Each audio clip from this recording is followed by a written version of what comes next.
Today, I'm going to share a few details about which fertilizers to use and how to determine if a lawn fertilizer is suitable for the season. There are many types of fertilizers on the market, but what interests us are the fertilizers specifically designed for lawns, professional lawn fertilizers. These differ from the classic, generic, agricultural fertilizers or the typical NPK fertilizers in several key ways. Professional lawn fertilizers are ideal when they have controlled release, lasting 2 to 3 months, to avoid a growth boom. The lawn has different needs compared to any other agricultural crop. Let's take wheat, for example, which belongs to the same grass family as the lawn. Wheat needs to be sown and harvested.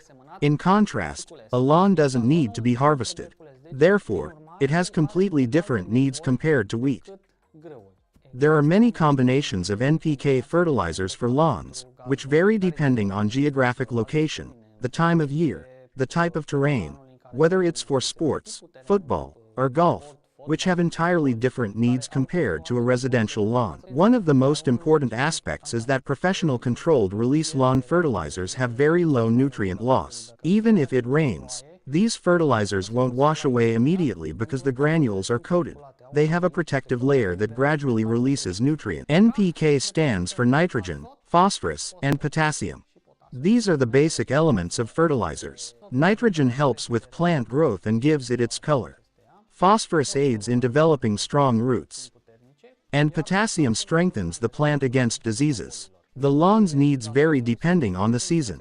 So, we can't have the same concentration of nitrogen, phosphorus, or potassium throughout the year.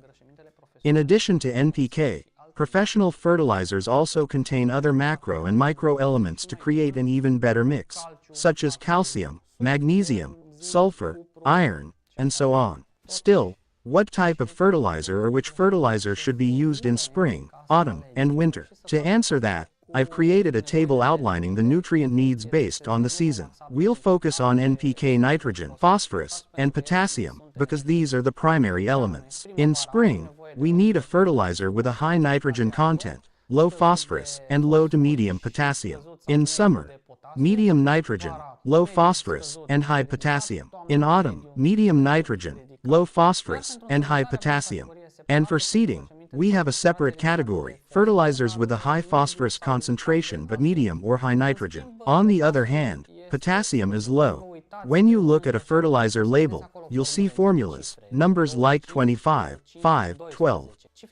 Those numbers mean something, but to make it simple for you, in spring, you need a fertilizer with a high nitrogen concentration. So, nitrogen should be the highest number on the package. Phosphorus, being low, should be the smallest number on the package.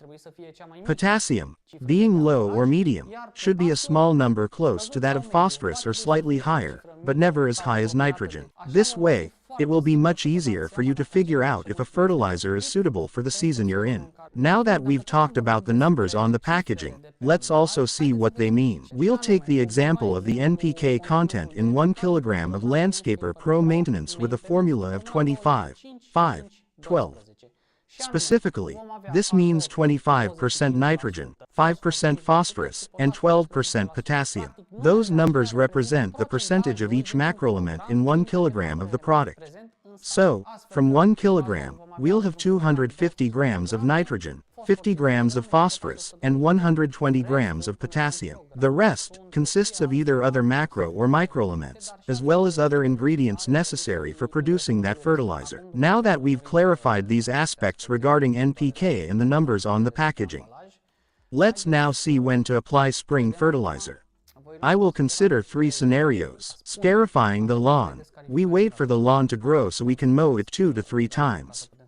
Then we scarify and apply the spring fertilizer. Last year's lawn. If the lawn was established last year, scarifying isn't necessary, or we might scarify in April or May. We apply the fertilizer after consistently mowing the lawn 2 to 3 times, meaning we see it actively growing.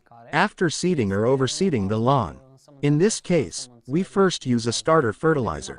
After the second or third mow, you can then apply the spring fertilizer. If seeding takes place later, Toward the end of April, it's very likely that you'll need to apply summer fertilizer after the second or third mowing. I recommend using professional lawn fertilizers and applying them always with a spreader, either manual or wheel-driven. This ensures even distribution and minimizes losses. Avoid applying fertilizer by hand as much as possible, as there's a risk of over-applying in some spots, which could burn the lawn. It could also lead to uneven growth, as not all plants will receive the correct amount of nutrients.